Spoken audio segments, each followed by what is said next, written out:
For the first time in over 13 years, the Laurentian Voyageurs make the trip down to London, Ontario to take on your Western Mustangs. Yours truly, Johnny Urban, joined by Michael DeStefano and Mike. Laurentian versus Western, something that we don't get to say a whole lot often, and we're going to get the experience of it tonight. We talked to both coaches before the game as well, and we expect a lot of offense out of both of these teams. What do you expect, though, coming into the next 60 minutes of play between Laurentian and the Western Mustangs? You know what? I hate to be cliche, but expect the unexpected. There's so much parity in this league, and anything can happen on a nightly basis, so you really can't talk about what's going to happen on a nightly basis, but we can expect a great game between two great teams tonight. Two great teams, and as we mentioned before, 13 years separates the last time the Voyageurs came down to London to play these Western Mustangs right here at Thompson Arena. Yeah, they played last year was their first game against them, and they went up to Laurentian, and they were down 2-0, but came back, stormed back, and won it 3-2 with Kyle DeCoste scoring the game winner. So DeCoste has a little bit of an edge coming into tonight, and hopefully he'll be able to spark this team, try and get another 2 points. Graduating goaltender Josh Unis made 27 saves in that victory, and David Carente, a defenseman that will be featured tonight, also had 2 points in that game. Laurentian coming off of 2 straight losses in Les Colisées and Trois-Rivières, Quebec, to the Trois-Rivières UQTR Patriots, where these Western Mustangs are coming off of their best performance of the season, I would safely say, Mike, a 3-0 victory over the McGill Redmen. You're looking at Alain Valaquette. He's a former Western Mustang. He backed up Josh Unis when this team lost at the National Championship. The puck is dropped, and away we go on your Friday evening of OUA men's hockey. The Laurentian Voyageurs, for the first time in over 13 years, playing here at Thompson Arena in London, Ontario. Seconds ticked down in this period. It was a back and forth affair. We've seen a little bit of everything. Penalties, hits, saves, and blocked shots. But the one thing we didn't see, Mike, was a goal. Yeah, we mentioned that this was going to be a great game. The zone quite nicely was Noah Schwartz chasing after Julian Chimore. Turned over, though, and Esposito and the Voyageurs come into the zone. Esposito going in, shoots, and scores. Wow! Esposito. Houston, we have a problem. Esposito gets a goal here, his 6th goal of the season, his 11th point of the year, and it's 1-0 here in the second period of play for the visiting team. Yeah, Nick Esposito coming in here. It's his sophomore year. Thing is the score, though, here in the second with 3:10 remaining in it. Trent Ouellette spinning off of McDonald, leaves it there, and now coming out of his own zone was Colton Mayer. Paulridge down low for a defenseman, lost to McDonald. He'll play it to Esposito. Esposito looks up the ice. His clearing attempt went right into the lap of a teammate, and he gets barged into at the red line by Colton Mayer. The other way is McCallum. McCallum towards the net. Rebound was right in front of Valaquette. He tried to wrap it around. They scored! Alex McCallum put up on the board. The Western Mustangs score his first goal of the 2014-15 season, and we're tied up at 1 from Thompson Arena with 2:44 to go here in the second period. A great sequence for Alex McCallum, starting from the breakout. He chipped the puck past the defender and just got over the blue line. He's gained a lot of the points where he leads in that category, respectively, goals, assists, and points for the Laurentian Voyageurs. And like I said, that's even more impressive when you compound the situation that he's a defenseman. A chance for the Mustangs, they score! The Banjo Players Porsche. Steve Reese backhands it top cheddar because it tastes better. And less than 2 minutes into the third period of play, the Mustangs have their first lead of the contest. Steve Reese left all alone down on the goal line, able to walk himself out in front and just put it up. Backhand of Alain Valaquette for his 6th of the year as you look at it there. And the Western Mustangs jump out to a 2-1 lead early in the last third period of this one. Team leading 6th goal of the season and a team leading 13th point of the year for the captain from Dorchester in his 5th year in Steve Reese. And you know what? The Mustangs didn't start off the second period too well. That's probably what Clark Singer talked about him during the second intermission break, and they have come out flying here in the third stanza, Mike, their first lead of the game here at Thompson.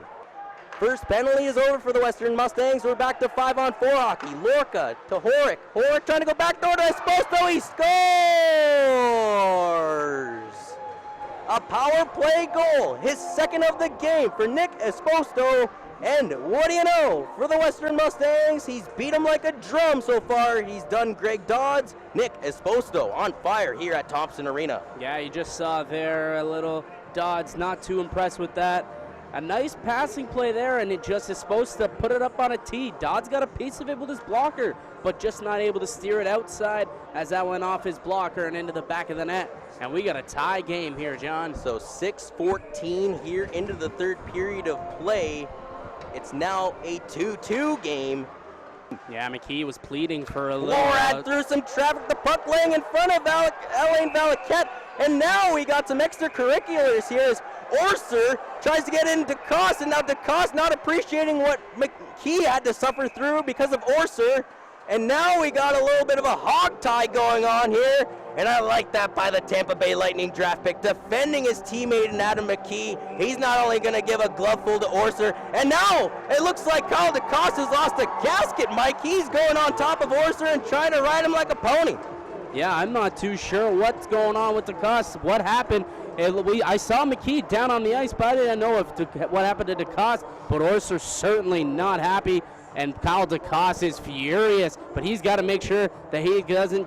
Oh, he's already gotten in trouble. Oh, he's got the game, but I want to make sure that he doesn't lose more than this one, as suspensions could possibly be looming for the former Tampa Bay draft pick. There he goes. You saw he. Oh, wow. And we just talked about it, Mike. He's got to be more disciplined than that. And while that was going on, the other thing I wanted to mention was the head coach of the Laurentian Voyageurs was screaming at his players, get to the bench now. Get out of that situation. I don't want you anywhere near there. Get over here now. And one by one, the Voyageurs voyaged off to their bench. It remains of 4-on-4 hockey, and it'll be Colton Mayer coming onto the ice. McKee, saved by Valaquette. No, he scores! Slap me in an 8-ball jacket. Adam McKee rips it and tickles the twine. It's his second goal of the season and his third point of the year. 3-2 from Thompson Arena with 4:13 remaining in the game. There it is. Adam McKee putting this one up and away. A 3-2 lead for the Western Mustangs. Adam McKee with a great goal coming in hard. You'll get a look at it here as Adam McKee receives a pass, just chips it in and then goes, shoots it, and just goes 5-hole, squeaks under the pad. Did it squeak under, or did it hit his pad, then his blocker, and beat him on the supposed 6-hole, Mike? Maybe we'll have to get another angle on that. Regardless, McKee already has the GWG if everything holds out the way it is right now with 4 minutes remaining in this game. As soon as Colton Mayer came onto the ice, McKee beats Valaquette. Penalty over. 6-on-5 hockey with 1 minute and 50 seconds left. The net still empty for these Laurentian Voyageurs as they trail your Mustangs 3-2 here late in the third period of play. The Mustangs trying to hunt down their 7th win of the season. Lorca to the far side. Now to the blue line. Dion shot blocked by Sean Furlong. Esposito gets to a loose puck first. Plays it on a backhand down low to Michael McDonald. McDonald plays it out. Horak one time to Lorca. They score! He cocks back a cannon. Vincent Lorca floats like a butterfly and stings like a bee, and he's got his 7th goal of the season here at Thompson Arena. We're tied up at 3s with 1:31 remaining in the third period of play. His 7th of the season and his 4th on the power play. Vincent Lorca unleashes a cannon, top corner, beats Dodds. Had absolutely no chance of getting that one. Vincent Lorca has been the backbone for this Laurentian offense and the backbone of their power play, and he shows why he's captain and why he's their leader, and he ties this one up with just 1.5 minutes remaining in the final frame. 2:57 remaining in the game, though, Mike. It was Duncanson utilizing his only timeout of the game and said, Elaine Valaquette, get to the bench. We want that extra skater. They didn't score on the power play, but they end up scoring on 6-on-5 hockey. The Ward collecting it on the far boards. 3 seconds remains. Warad loses the puck. The buzzer will go. 60 minutes of hockey has settled nothing. 3-3 is the score, and the Mustangs and the Voyageurs will need overtime.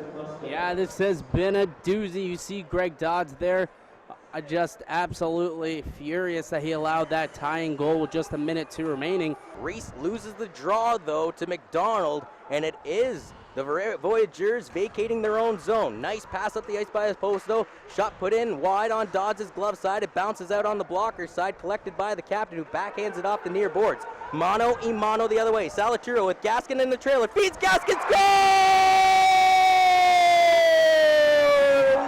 Steve Gaskin! Gaskin. Winner, winner, chicken dinner, his second goal of the season. The Mustangs win this game 4-3. An outstanding play for the Mustangs, going in on a 2-on-1 opportunity. Steven Salvatore, you mentioned, playing in for the DeCoste, who got tossed from this one. Salvatore coming in with Gaskin, spots him, gets a nice pass over to him, and Steve Gaskin puts away the winner and keeps the Western Mustangs undefeated at home, gets them the 2 points. Well done, Mr. Steve Gaskin. Tape-to-tape pass from the former UNB varsity Red and Stefan Salvatore. It only took a minute and 10 seconds of 4-on-4 hockey in overtime, ladies and gentlemen, and we got our winner. The Western Mustangs prevail 4-3 over these Laurentian Voyageurs. Mike, we talked about it. The Voyageurs have only played these Western Mustangs 2 times in the last 13 years as they took a long hiatus from OUA competition. They gave Clark Singer and the Western Mustangs one heck of a run on their Friday evening here at Thompson Arena. You got to assume that they're going to have a good game, these Laurentian Voyageurs, and came in, and the Western Mustangs come out with the victory. 0-0 was the score after the first 20 minutes of play. 3-3 was the score after 60 minutes of play. A minute 10 into OT, though. 4-on-4 style. Stephen Gaskin buries the biscuit behind Elaine Valaquette, a former Western Mustang, to give the Mustangs their 7th win of the season in only their 10 contests. For all the Mustangs crew, including our camera workers, our people in the booth, Michael DeStefano, and yours truly, Johnny Urban, we will catch you tomorrow for more OUA men's hockey as the Western Mustangs will take on the Nipissing Lakers. Until then, stay safe, and we'll catch you around next time.